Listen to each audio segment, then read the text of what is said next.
Hey everybody, welcome to Raising Vibrations. So this video, I want to be talking to you about the full moon in Cancer. We'll be breaking down some of my ideas and thoughts around what I feel and sense this energy is going to be like for us, and probably speak to some of the experiences you've already started to have with this full moon in Cancer coming up. So let's jump straight into it. What's interesting to note about this full moon in Cancer is that the events leading up to this energy, I think, are very important to pay attention to. So recently we've had Venus in Scorpio, and Venus has been making an opposition to Uranus.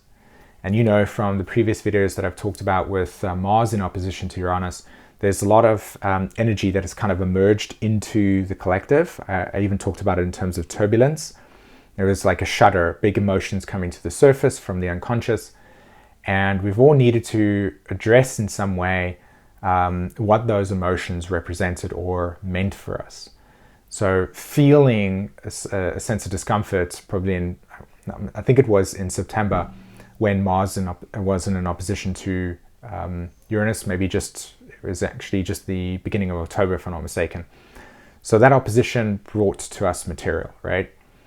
Now that Venus is actually past that on this full moon, but Venus, since I think Wednesday last week, has really kind of begun to bring the second phase of the turbulence that Mars brought.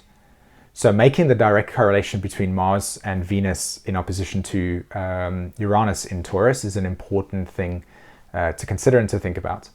And what that speaks to specifically is, with Mars, it brought to the surface where we may carry PTSD from past experiences that are unresolved. So we can even say something like, it may not necessarily be PTSD in the intense version, but it's PTSD in the sense that we carry with us stress from emotional experiences from the past, whether it be through through childhood, or experiences that happened at a later stage in our life. Either way, that Mars opposition would have brought it to the surface. Now with Venus coming along, the same sort of effect came into play for us, like lots of emotional material to the surface, but we are now afforded an opportunity to respond to that differently. And you know, throughout the previous videos that I've been talking about, especially with the Sagittarius energy, I talked about finding new maps of meaning. So this full moon in Cancer, to me, speaks to the emotional embodiment of new choices that are in reflection to old circumstances that we dealt with, okay? And specifically speaking, this Venus cycle has a lot to do with how we come to terms with the loss, or the loss of innocence, the violation, potentially the initiation into a difficult scenario or situation that oftentimes can be, we can struggle to comprehend the experience when it's happening to us. If you want to understand what I mean by that specifically, is all you need to do is just reflect on a series of tough experiences that you've had in relationships, or some big emotions coming to the surface for yourself. And what the mind tries to do is it tries to answer the questions, right? Why is this happening? What is it about? Sometimes we can experience what I talked about as the turbulence, right? Things are a little bit more unhinged than we would usually want them to be. It's not comfortable. So now that Venus is part of moving through Scorpio, we're afforded the opportunity, as I said, to address these dynamics that we carry with us, these patterns with us, and we can begin to think about new ways of responding to them. So all of what we've been experiencing in November, with what we've been experiencing sort of in October, all of that energy is kind of culminating in my eyes in this full moon in Cancer. And when we reach the new moon in Capricorn, there is an initiation of a new direction. And that will be succinct with Pluto entering Aquarius. So I want to break down this video for us, show us a little bit more of the chart itself and how I kind of come to these conclusions as well, okay? So the way I'm going to kind of approach this conversation is the glass half full or half empty? And what I mean by this, and what I imply by this, is we get to either look at these scenarios that we've gone through and we can say to ourselves, it sucked, life's never going to get better, and what tends to happen, especially when we've got unresolved trauma or emotional dynamics, we can start to become very cynical as a way to protect ourselves, but it is also a signal that we're struggling to kind of process through those dynamics.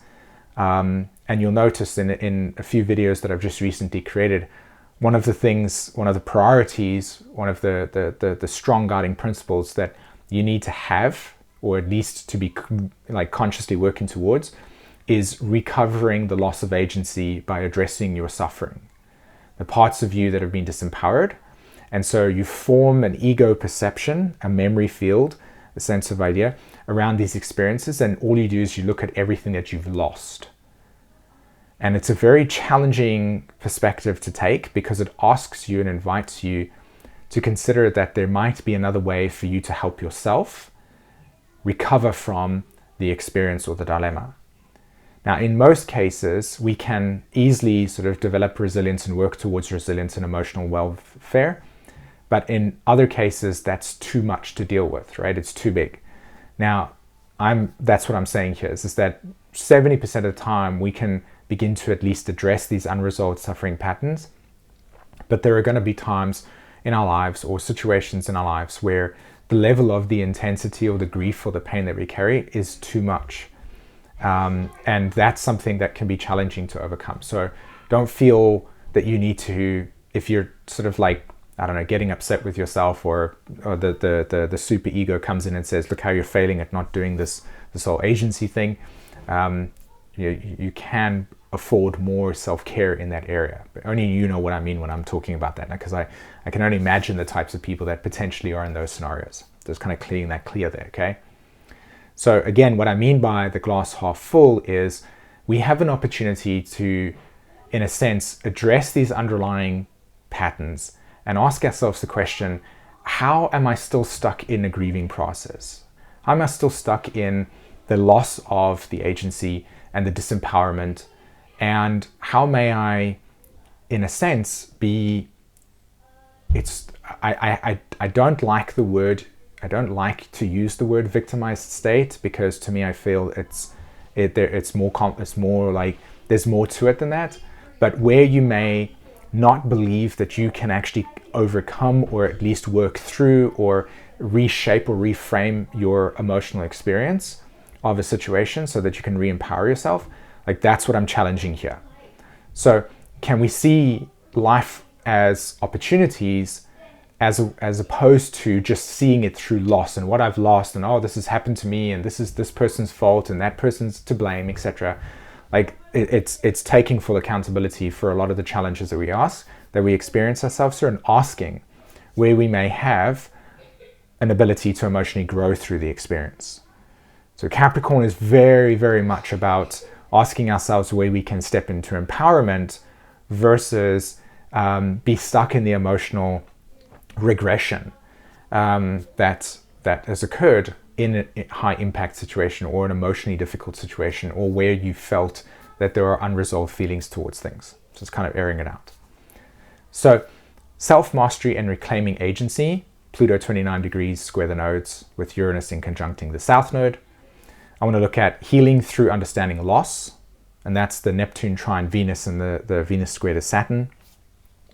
And I want to look at new maps of meaning and restoring direction and purpose, which for a lot of people on the planet right now, this is a very important topic, because if you think about it from a more sort of metaphysical pace, or like a larger, if we zoom out and we see the nature of reality at a broad perspective, when you go through a accelerated decay of civilization's ideals and a change in direction, there is naturally going to occur a loss of meaning and a loss of direction, loss of purpose, because the values and the belief systems and the traditions and the beliefs, the myths that civilizations use as a way to embody its existence, they fade too. So our orientation to what has meaning becomes absent, right? There's a natural collapse of your ability to make meaning of your life and what society may, or what the civilization may actually afford as meaning. There can't be an integration in that process. So that's what I mean when I say new maps of meaning and restoring direction. Because what was maybe purposeful in one sort of structure in a civilization, if it becomes redundant or outdated or obsolete, which Pluto and Aquarius can do, well, where do I belong now? And what skills have got value and what skills have become outdated, as an example. Okay, so this is the kind of roadmap for the conversation today. And we'll take a look at the 4 main charts of this full moon. We'll start off looking at the actual full moon itself. As you can see, there's right at the top of the chart, this Mercury retrograde situating between the Sun in Capricorn and Mars in Sagittarius. So that's very significant. Mercury, Mars, new phase energy. Even though Mercury is in retrograde, and eventually Mercury will go over to Mars and it will go back into a balsamic energy, as in closing phase, you can see here that this energy is about moving backwards to move forwards. Okay, moving backwards to move forwards. And so the question becomes, well, what am I moving backwards towards, or what am I moving backwards in so I can move forwards? And this is what it is all about. So if we can go to this chart over here, this is the Pluto. It's at 29 degrees Capricorn. It squares the south node, and the north node was situated over here as well, right conjunct Chiron. So my interpretation of Chiron, as I see it, is firmly integrated in the understanding of a conjunction that took place in the 1960s with Chiron and Saturn in Pisces. And for any of you that are watching this video, I highly encourage you to comment in the comment section to kind of help other people understand where I'm coming from. But the Chiron-Saturn conjunction in Pisces, you all feel an underlying, or had, most of you will probably have worked through this right now through your Chiron return, but have had some form of deep traumatic experiences where your emotional boundaries, your sense of empowerment, and most importantly, like where you carry the underlying shame or unhealthy shadowy aspects of responsibility. So part of you feels guilty because you are responsible for a lot of responsibility was projected onto you, and every time you try to do something meaningful for your life, you always persecute yourself with this weird belief system that says you're not allowed to. Many of you have had extreme violations in trust, and that has afforded you a very deep mistrust towards feeling safe around people and in boundaries, particularly in intimate ways. And there is that kind of violation of hey, I have an individual person. So you carry this deep wound of loss of agency relative to an overarching kind of structure that's very authoritative and demeaning and judgmental. So the Chiron in Aries today, 51 years later, is the reemergence of the healing that comes out of a society that has had 51 years of Chiron healing that wound. And you can see today that there's a strong emergence in the world around needing to find one's agency, find one's individuality. But that has come at the price of having to process emotionally where all these deep underlying states of disempowerment exist. And ultimately, you've had to reclaim your power by realizing that you didn't know that that was something you could do. So people are reclaiming their agency in states of suffering, and part of that process is taking responsibility for yourself. Most of you that have gone through some form of healing journey with Saturn conjunct Chiron in Pisces have realized that you've needed to take that story on and plant that flag straight into the ground and say, I took charge of my healing. I took charge of my life. I took charge of the things that I needed. And because I had that attitude, I was able to reclaim my personal power back from the original point. And that is where this kind of glass half full, glass half empty comes from. When you step into the Aquarian age, and if you meet a lot of Aquarius people, one of the things, weirdly, that they hold is self-responsibility and the lack of wanting to be responsible for other people's actions and feelings, because they understand that it's important to be able to know how to carry yourself individually, right? So when Pluto enters Aquarius, you will see a distinct split between those people that have decided for themselves, I can take charge of my life, I can interact with things, I can ask for the things that I need, and those that are still stuck trying to deal with the, oh my God, I'm spinning in a vortex of chaos and it's good to stay here because anything outside of this pattern reinforces my own, if I step into something of power, then I won't have the pattern of I am unable to do something with my life, right? And so other people should do it for me. So it's like basically growing up. And this energy right now speaks to the choice between growing up or staying stuck in an innocent childlike state where everybody needs to do something for you and everybody needs to change for you, or and everybody needs to adjust to and accommodate your needs, because essentially if they do that, then you feel better about yourself. Straight up. That's what the signature is about. That Mercury retrograde in Sagittarius over there on that moon is asking you to essentially look at the underlying belief systems that you carry. And I've talked about this before, but this energy right now with this new moon, this full moon, is the emotional dropping into and saying, okay, I get it intellectually, but how do I feel like I'm anchored in my truth now? How do I feel that I'm anchored in my natural way of being? That's the difference between what I've been saying up until now versus the actual incarnation of this full moon. So stepping into that power. So Pluto sitting at 29 degrees will sway you between old patterns that will emerge. That's what the inconjunct is between these two dilemmas here. So you see this here and you see this here. You won't see that the past pattern will come out of nowhere. And that past pattern that comes out of nowhere is meant for you to re-engage in it, but to ask yourself the question, Mercury retrograde, is this still true for me? Is there another way that I can see this perspective? So instead of seeing the glass half empty, I see it as half full, as an example, right? So it's I'm emerging into my power versus I'm losing everything and I've lost everything and I've lost everything and this is bad and this is... So this message will land for many of you because you will say to yourself, I'm ready to take on a new way of empowering myself. And this may be completely missed by some of you because the concept of being able to reframe your reality and say, I have a choice in this situation can be difficult. And I'm not advocating for the fact that it's good or bad, but what I am saying very clearly is that this is a time where any of those patterns that are present, this energy will bring it to the surface and it will ask you to kind of reassess how you feel about this. And that's also what Chiron in Aries is asking us to do. We're trying to heal from that loss of agency. So let's do it, right? Let's step into that space. Now, the chart that I think is important to look at is understanding the loss. Okay, where does this come from? Why is the signature so important?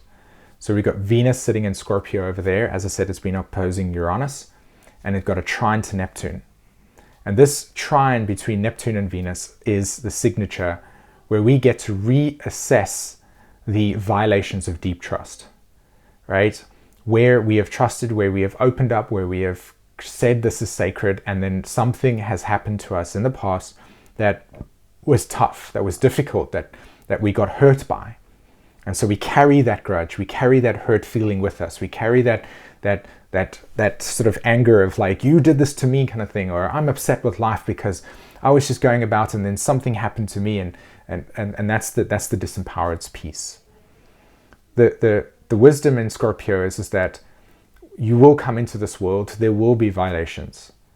You can either be stuck in a defensive process and always be hyper vigilant for all of the things that could possibly cross your path and try and control reality from the outside, or you can accept the fact that yes, we are going to go through some experiences, they're going to be tough, we're all going to lose things, but there are ways in which we can apply medicine to these experiences that not only helps us come into deeper contact with the primal experience of life, which is, at the end of the day, it's a really intense psychological experience, and there is the law of impermanence, which is a difficult thing to kind of just sit with, but it also affords us a deep wisdom that emerges out of Scorpio processes, a deep ability to know how to begin forming trust. I don't know how to explain this in a way that kind of captures the essence of what I'm talking about, but it's like the natural trine between Neptune and Scorpio is we can have that loss. We can be stuck in that grief dynamic, right? But at the end of the day, what can come out of that? How can we turn that experience into something that affords meaning for people in their lives, that helps them grow beyond suffering? So things like memorials, as an example, can either go two ways, but the original intention was to kind of honor the experience of a person's life. It was to remember the sacredness. It was to bring us into deep contact with the reality that oftentimes we don't want to go to because it is so on the edge. So this natural trine between Scorpio and Pisces allows us to come into a more sacred understanding of our experiences and acceptance, whether it be through healing of some sort, right? There are different forms of healing. You can go to a psychotherapist and talk through some healing dynamics and make peace with it, as an example. That's what I'm saying here, is that you need to find a way to make peace with the things that have been lost or violated in your life and move forward with greater wisdom, but not come from the place of like, oh, it's one up now and now I'm going to get back at this person, or this happened to me and so therefore I must counteract that with some emotion. Like this is not what this energy is asking for. It's asking for a more mature emotional response to the challenges that oftentimes we can face and come into when we experience a loss of something, right? An abandonment of something. What does it teach us about ourselves is the question. So when we look at, say, the Saturn squaring the Venus over here, this aspect over here speaks to an emergence of wanting to push out of these patterns, okay? So pushing out of these underlying loss patterns. So you've got this beautiful trine to Neptune that says, let's try to come into a deeper, compassionate self-understanding around these losses. But the Saturn is asking you, okay, kiddo, now we need to mature beyond the blame. It was his fault, he did it, he's the bad person. But what we're really saying deep down inside is I'm still trying to process or grieve an experience of loss that is not about this thing here, not that thing that triggered me, but the actual thing that I carry within me before I even had this situation. And that's a difficult thing to do. It's not as easy as, okay, I'm just going to wake up and do it, but it is where the energy is at the moment. And you want to be able to try to address these underlying emergent feelings of loss of power and how they may come into the physical world and be embodied in somebody, but it's not really about them, if you understand what I mean. It's like the empowering perspective. We've got to find a way to empower the change, create an empowering perspective, right, through this. So it can look like asking yourself the question, what could I have done in that situation? Okay, so here's what I could have done. This is what I couldn't have done. How can I seek help? How can I come into some form of compassion towards my experience? What have I learned from it? What has it taught me? How can I move beyond it? Right? That's what this is presenting here at this point in time. So understanding that we are going to go through loss in our lives. We are going to experience things that are sacred to us, that will be violated by other people. And what does that mean in terms of our own personal journey? What does that afford us, our deep self-reflection? Okay. So if we go into this chart over here, this Sagittarius energy that's squaring Neptune and the moon in this energy, right? This full moon. So I talked about the embodiment process, right? This energy is bringing us into the emotional arc of embodiment, okay? Now, with Mercury, as I said, it's retrograde, but it's ahead of Mars. So it says, hey, we're doing new ways of responding, but it is still associated with past messages that we seem to carry within our body. So we want to kind of eliminate these things, right? We're trying to move beyond them, develop resilience, right? How can we move beyond it? How can we move through it? And bring with us wisdom, bring with us understanding of life, bring with us compassion and true empathy in the emotional body, as opposed to more of a prefrontal cortex empathy, which is very different, right? One is embodied through an experience of suffering. And what does that afford us in terms of gifting the world, in terms of gifting depth for somebody? You can always tell the difference between somebody that is giving that's consoling somebody or helping somebody process through a difficult time, that's gone through something themselves, versus somebody that's coming from a prefrontal cortex space. There's so much more, you know that. So that's what I'm trying to talk about here. Now, I said new maps of meaning, reorientation, new direction. This square to Neptune is what I'm referring to when I talked about the Saturn-Chiron conjunction in Pisces generation, who have Neptune in Scorpio, that have got the Virgo-Pisces axis, and will come into this world with a deep loss, a loss of innocence, an abduction of your boundaries, of your agency, of your self-worth. And you've been working so hard on trying to recover this, that this is your time to find and reorganize meaning in your lives. And you would have noticed that the story that you've gone through to get to this place right now has come by freeing yourself, by seeing the abundance in your life, by seeing the abundance of what you can be grateful for. There is no promise in this world that says you get to live to the age you get to live to. So for the most part, we come into this world and we're afforded things like governments who can help kind of mitigate risk, etc. We have houses and parents that help us mitigate dangers and risks. But at the end of the day, there is nothing, there's no contract that you sign that exists in this world that says, oh, you get to live and you don't, or this is how long. That doesn't work. From my point of view, that doesn't exist. So there is a kind of remembrance of the things that are real for you, that you do have. And a lot of the times people will come into that Venus Libra thing of, oh, the things that matter to me.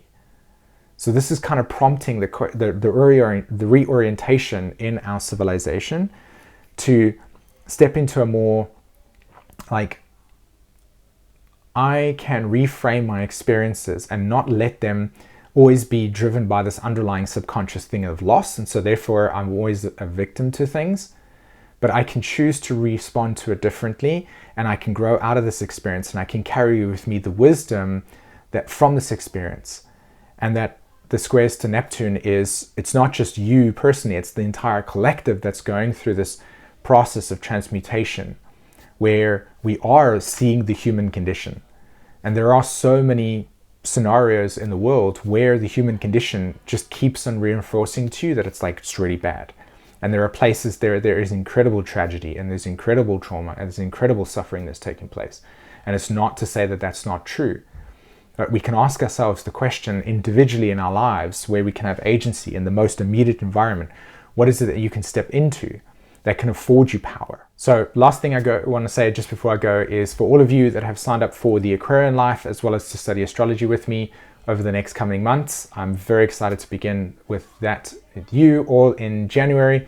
It was a privilege and an honor to sit with you, and I look forward to watching you guys grow through these programs. And as always, I hope that you have a good full moon experience at least, or come into some deep realizations and heal yourself from these patterns. And I'll catch you in another video. Take care, everybody. Bye-bye.